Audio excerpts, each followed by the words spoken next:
জবাকুসুম শঙ্কাশং কশ্যপয়ং মহাদুতিং ধন্তারিং সর্বপাপগ্নং প্রণতস্যি দিবাকর। উফ, সইতে পারছি না। আত্মগ্লানির বৃশ্চিক দংশনে আমি কি পাগল হয়ে যাব? ওই আবার কে যেন বজ্রকণ্ঠে বলছে, ঠিক ঠিক মহারথী কর্ণ, অধার্মিক কৌরব পক্ষে অস্ত্র ধারণ করে যে অন্যায় তুমি করেছ তার চেয়ে সহস্র অন্যায় করেছ। শিশু অভিমন্যুকে সপ্তরথী মিলে বধ করা কি আমার অপরাধ? আমি যে কৌরবের কৃতদাস, সে কথা কি কেউ বুঝবে না? এ কি যদুপতি, তুমি এখানে? আমি ভাগ্যবান যদুপতি, তোমার দর্শন পেয়ে সত্যিই আমি কৃতার্থ। আচ্ছা, আমাকে দেখে তোমার ঘৃণা হচ্ছে না? কিন্তু আমার যে নিজেকে দেখে নিজের ঘৃণা হচ্ছে যদুপতি। অসহায়ভাবে শিশু অভিমন্যুকে সপ্তরথী মিলে আমরা বধ করেছি। এই আত্মগ্লানির দংশন যে আমাকে কুরে কুরে খাচ্ছে। ওহ নারায়ণ, জয়দ্রথ দ্রোণাচার্য মরেও শান্তি পেয়েছে, কিন্তু আমি কবে মরব বলতে পারো? যদুপতি, প্রায়শ্চিত্ত কিভাবে আমার প্রায়শ্চিত্ত হবে? অর্থাৎ আবার তুমি আমাকে পাণ্ডব পক্ষে যোগদানের কথা বলছো? চুপ করো যদুপতি, চুপ করো। মায়াবী মায়ায় তুমি আমাকে কর্তব্য ভুলিয়ে দিও না। পাপাচারী হোক আর অনাচারী হোক, সখা দুর্যোধন দিয়েছে রাজসম্মান, দিয়েছে ঐশ্বর্য, দিয়েছে অফুরন্ত ভালোবাসা। তার প্রতিদানে আমাকে প্রাণের মূল্য দিতেই হবে কেশব। তবু আজ আর তা হয় না যদুপতি।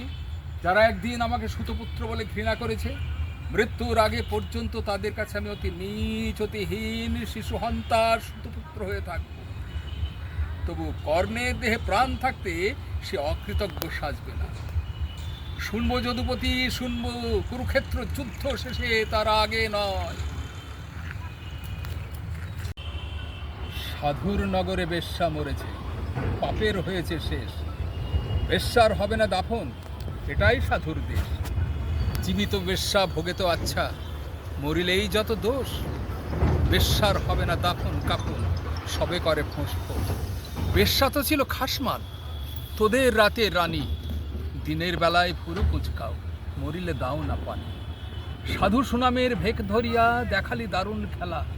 মুখোশ তোদের খুলবে অচিরে, আসবে তোদের বেলা। রাতের আধারে বেশ্যার ঘর, স্বর্গ তোদের কাছে।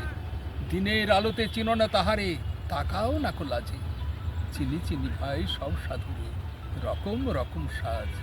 সুযোগ পেলে দরবেশি ছেড়ে দেখাও উত্তম নাচ। নারী আমাদের মায়ের জাতি, বেশ্যা বানালো কে? ভদ্র সমাজের সতীর ছেলেরা খুদ্দের সেজেছে। গরিবের বউ সস্তা জিনিস, সবাই ডাকো ভাবি। সুযোগ পেলেই প্রস্তাব দাও, আদিম পাপের দাবি। স্বামী যখন মরল ভাবি, দুধের শিশু কোলে। ভদ্রদেবর সুযোগ খোঁজে সহানুভূতির ছলে। দিনের মতো দিন চলে যায়, হয় না তাতে দোষ। মরা লাশের সুযোগ পেয়ে কাঠ মোল্লার রোষ। মোল্লা সাহেব নায়েবে রাসূল ফতোয়া জারিয়া কয়, পতিতা নারীর জানাজা কবর এই এলাকায় নয়। শুধাই আমি, ওরে মোল্লা, জানা যায় যত দোষ। বেশ্যার জিনিস নিয়েছে ঝোলায়, তুমি বেটা নির্দোষ। বেশ্যার তবু আছে প্রাপ্য, নিজেকে ভাবে দোষী। তুমি বেটা দিন বেঁচে খাও, হচ্ছ খোদার খাসি। আল্লাহর ঘর মসজিদেও আছে বেশ্যার দান। কলেমা পড়েছে সেও তো তবে নামেতে মুসলমান। বেশ্যা নারী, পুরুষের সব। জানি মোল্লা খুলবে না মুখ, চাকরি যাওয়ার। অমলকান্তি আমার বন্ধু, স্কুলে আমরা একসঙ্গে পড়তাম। রোজ দেরি করে ক্লাসে আসতো, পড়া পারত না। শব্দরূপ জিজ্ঞেস করলে এমন অবাক হয়ে জানলার দিকে তাকিয়ে থাকতো যে দেখে ভারী কষ্ট হতো আমাদের। আমরা কেউ মাস্টার হতে চেয়েছিলাম, কেউ ডাক্তার, কেউ উকিল। অমলকান্তি সেসব কিছু হতে চায়নি। সে রোদ্দুর হতে চেয়েছিল। ক্ষান্ত বর্ষণ, কাক ডাকা বিকেলের সেই লাজুক রোদ্দুর, জাম আর জামরুলের পাতায় যা নাকি অল্প একটু হাসির মতন লেগে থাকে। আমরা কেউ মাস্টার হয়েছি, কেউ ডাক্তার, কেউ উকিল। অমলকান্তি সেসব কিছু হতে পারেনি। সে এখন অন্ধকার একটা কারখানায় কাজ করে।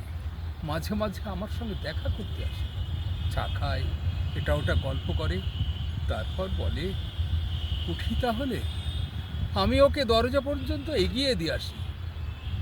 আমাদের মধ্যে যে এখন মাস্টারি করে, অনায়াসে সে ডাক্তার হতে পারত, আর যে ডাক্তার হতে চেয়েছিল তার উকিল হলেও এমন কিছু ক্ষতি হতো না। অথচ সকলের ইচ্ছে পূরণ হলো এক অমলকান্তি ছাড়া।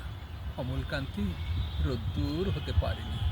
সে রোদ্দুরের কথা ভাবতে ভাবতে ভাবতে ভাবতে যে একদিন রোদ্দুর হতে চেয়েছিল,